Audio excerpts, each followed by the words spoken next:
Welcome to today's journey into one of the powerful productivity books ever written, Eat That Frog, by Brian Tracy. This book is all about conquering procrastination, mastering time, and getting the most important things done first. The frog is that big, challenging task you're most likely to put off, but also the one that can create the greatest impact on your life. The message is simple yet life-changing. If you learn to eat that frog every day, your productivity, confidence, and success will soar. Now let's dive into the first 10 chapters and uncover the strategies that can completely transform the way you work. Chapter 1. Set the table. The big idea here is very simple. Before you can get important work done, you must first be clear about what you really want. Many people procrastinate not because they are lazy, but because they are confused. They don't know exactly what to do, when to do it, or why it matters. So, the first step to success is clarity. The author says, think on paper. Only a few people actually write down their goals, but those who do achieve far more than others. Writing gives direction, energy, and focus. In this chapter, we learn a 7-step formula for setting goals. 1.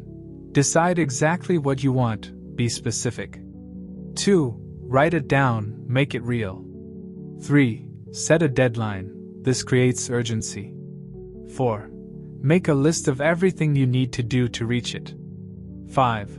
Organize the list, decide what comes first and what follows. 6. Take action immediately, don't wait for the perfect plan. 7. Do something every day that moves you closer to your goal. The message is powerful. Goals are the fuel for achievement. The clearer and bigger your goals are, the more motivated and productive you will become. So here's a simple exercise. Write down 10 goals you want to achieve in the next year. Then choose the one goal that would make the biggest difference in your life. Focus on that, take action daily, and watch your life transform. That's chapter 1 in a nutshell. Set the table, get clarity, and start moving forward. Chapter 2 of Eat That Frog. Plan every day in advance. The key message here is simple. Planning saves time and energy. Imagine you are facing a big, difficult task, your frog. The best way to deal with it is to break it into smaller steps, and then handle those steps one by one. Planning is like bringing the future into the present so you can act on it right away. If you spend just 10 minutes planning your day, you can actually save up to 2 hours of wasted effort. That's the power of preparation. The author reminds us of the 6P formula. Proper prior planning prevents poor performance. In other words, when you start with a clear plan, your work becomes faster, smoother, and much less stressful. So how do we plan? It's simple, use lists. First, keep a master list of everything you want to do in the future. Second, prepare a monthly list at the end of each month for the next one. Third, make a weekly list to organize your week in advance. Finally, create a daily list of tasks for the next day. As you finish each task, tick it off. That small action gives you a sense of progress, confidence, and motivation to keep going. Another great idea here is the 10 of 90 rule. Spending the first 10% of your time planning can save you 90% of the time in execution. So, the takeaway from chapter 2 is clear. Always plan your day before it begins. Write it down, prioritize it, and then start working. This habit alone can make you more productive, more focused, and unstoppable. Chapter 3. Apply the 80-20 rule to everything. The 80-20 rule, also called the Pareto principle, says that 20% of your efforts bring 80% of your results. For example, 20% of your customers usually give 80% of your sales. In the same way, 20% of your daily tasks often create 80% of your success. This means that on your to-do list, just 1 or 2 items may be more valuable than all the rest combined. And usually, these important tasks are the ones we avoid the most. Instead, many people waste time on smaller, easy activities, the trivial many, while putting off the vital few that truly matter. The truth is, big and valuable tasks take about the same time as small tasks. But the satisfaction and rewards from finishing the important ones are far greater. That's why successful people discipline themselves to begin with the high-value work, even if it's hard. So, the key question you must ask before starting anything is this in the top 20% or the bottom 80%? Resist the temptation to clear up the small, easy things first. If you do, you'll build the habit of avoiding the meaningful work. The takeaway: focus more and more of your time on the tasks that give you the biggest results. That's how you become productive, successful, and truly in control of your life. Chapter 4. Consider the consequences. The main idea here is that the importance of any task depends on its consequences. In other words, before you start something, ask yourself, what will happen if I do this? And what will happen if I don't? This simple question helps you discover which tasks are truly valuable and which ones are just distractions. Research shows that people who think long-term make much better choices. They don't just focus on short-term comfort. Instead, they plan for their future. Successful people are willing to delay pleasure today so they can achieve bigger rewards tomorrow. Unsuccessful people, on the other hand, often chase short-term fun and ignore the long-term cost. For example, arriving early at work, learning new skills, or focusing on high-value projects may not give instant rewards, but over time, they build success and opportunities. On the other hand, wasting time on gossip, endless breaks, or small tasks may feel good now but can lead to missed promotions and frustration later. The rule is clear: long-term thinking improves short-term decisions. When you know what matters most for your future, it becomes easier to prioritize today. So here's the takeaway: always focus first on the tasks that can bring the biggest positive impact or prevent the biggest negative outcome. These are your real frogs, and they deserve your energy before anything else. Chapter 5. Practice the ABCDE method continually. William Matthews said, "The first law of success is concentration, to bend all energies to one point. The more carefully you plan and prioritize your work, the more productive you become."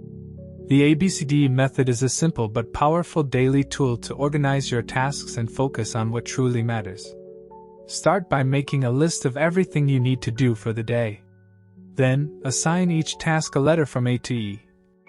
A tasks? Very important. These have serious consequences if not done. Within these, rank them as A1, A2, A3, etc. Your A1 is the biggest frog you must eat first. B tasks? Should do, but only minor consequences if left undone, e.g., replying to non-urgent emails. Never do a B task when an A task is pending.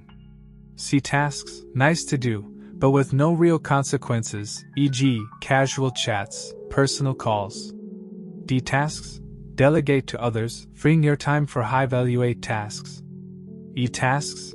Eliminate completely, as they add no value and often waste time. The real key is discipline. Once your list is set, begin immediately with your A1 task and stay with it until finished. This builds focus, productivity, and self-confidence. By consistently applying the ABCDE method, you'll accomplish more than most people around you. Eat that frog. Each day, label your tasks, choose your A1, and tackle it without distraction. With practice, prioritization becomes a habit, ensuring long-term success. Chapter 6. Focus on key result areas.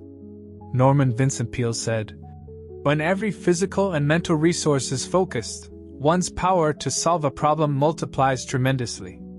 This principle highlights the importance of understanding why you are on the payroll. Many people are unclear about their primary responsibilities, yet success depends on producing the specific results you were hired to achieve. Every job can be broken down into 5 to 7 key result areas, KRAs, the crucial outcomes that determine performance. Just as the body needs vital functions to survive, neglecting even one key result area can endanger your career.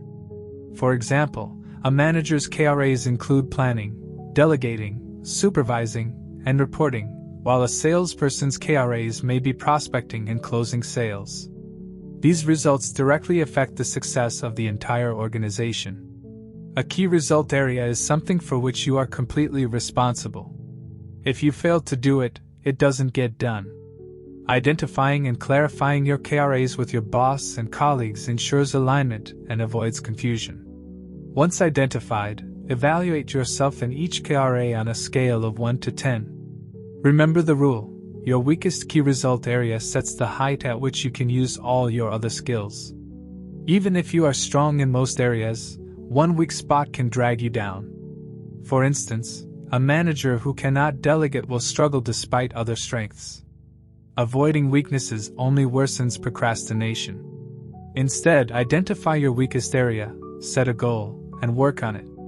Ask yourself, what one skill, if I mastered it, would have the greatest impact on my career? Seek feedback from your boss, colleagues, and even family. The good news is that all business skills are learnable. By continuously improving your KRAs, you enhance productivity, confidence, and long-term career growth. Chapter 7. Obey the Law of Forced Efficiency.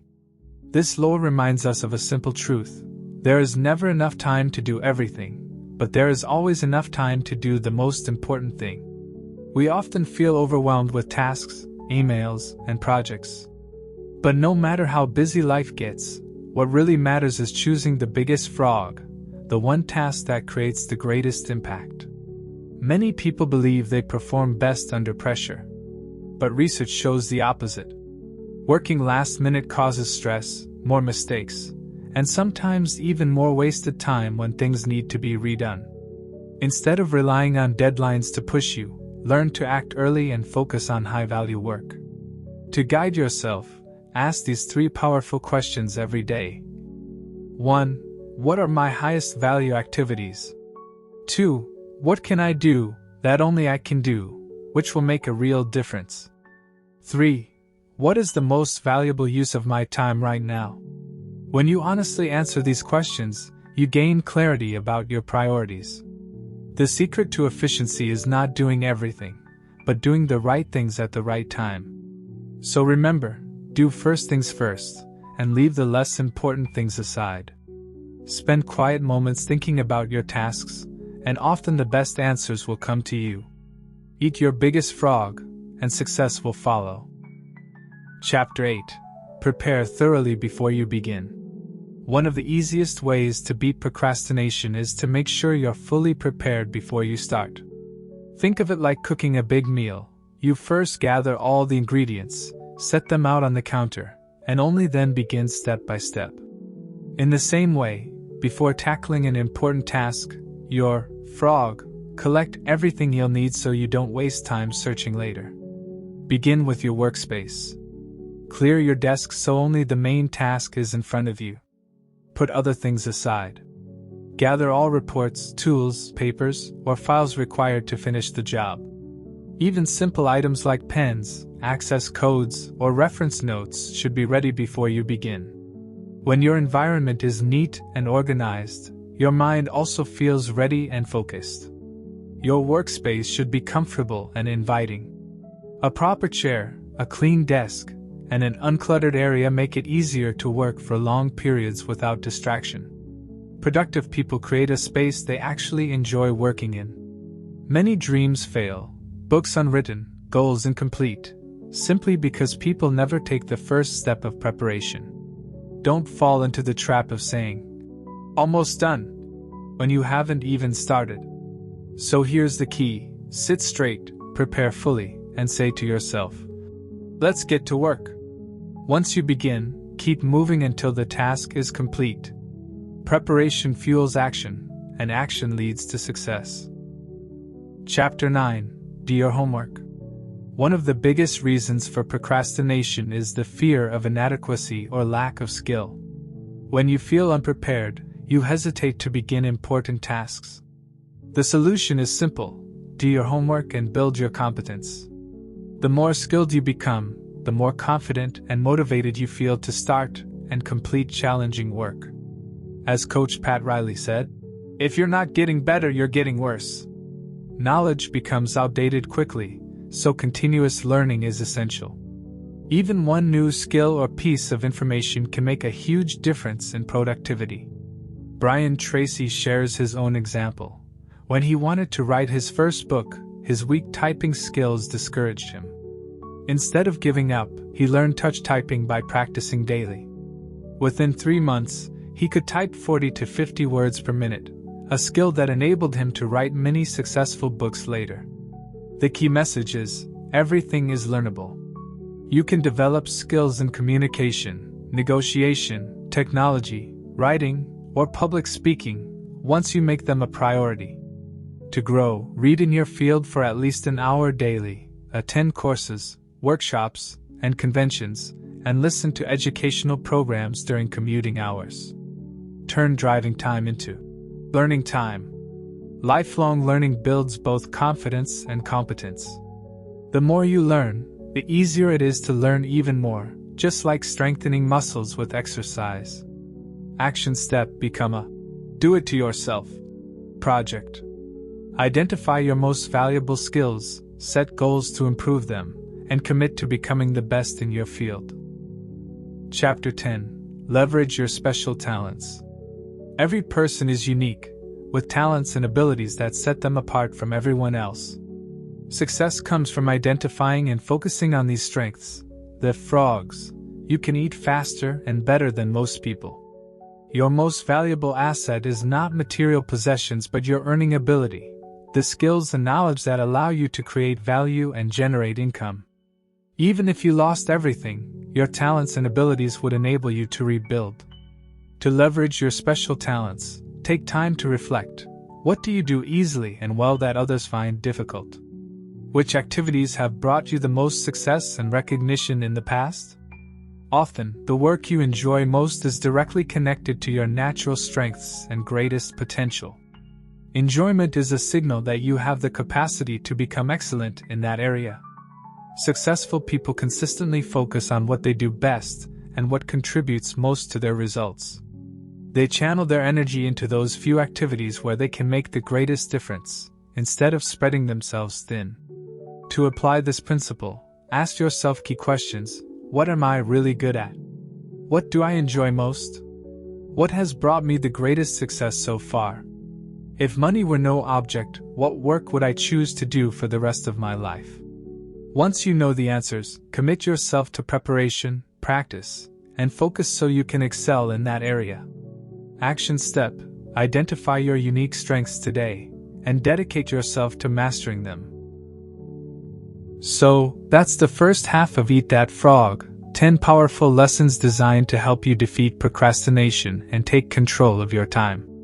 From setting clear goals and planning every day in advance, to applying the 80-20 rule and focusing on your 3 most valuable tasks, these chapters give you a roadmap for achieving more with less stress.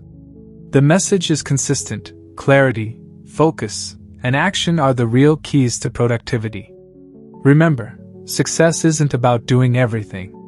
It's about doing the right things, at the right time, and in the right order.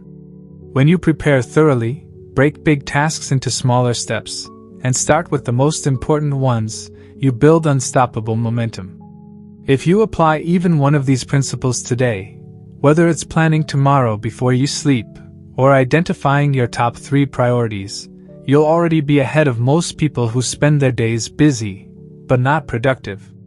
This book isn't about working harder, it's about working smarter. And the first 10 chapters give you the tools to start eating those frogs one by one. Stay tuned because in the next section, we'll dive into chapters 11 to 21, where Brian Tracy takes these strategies even deeper, helping us master discipline, focus, and action. Until then, remember this: your biggest frog holds your biggest breakthrough. Don't wait, eat it today.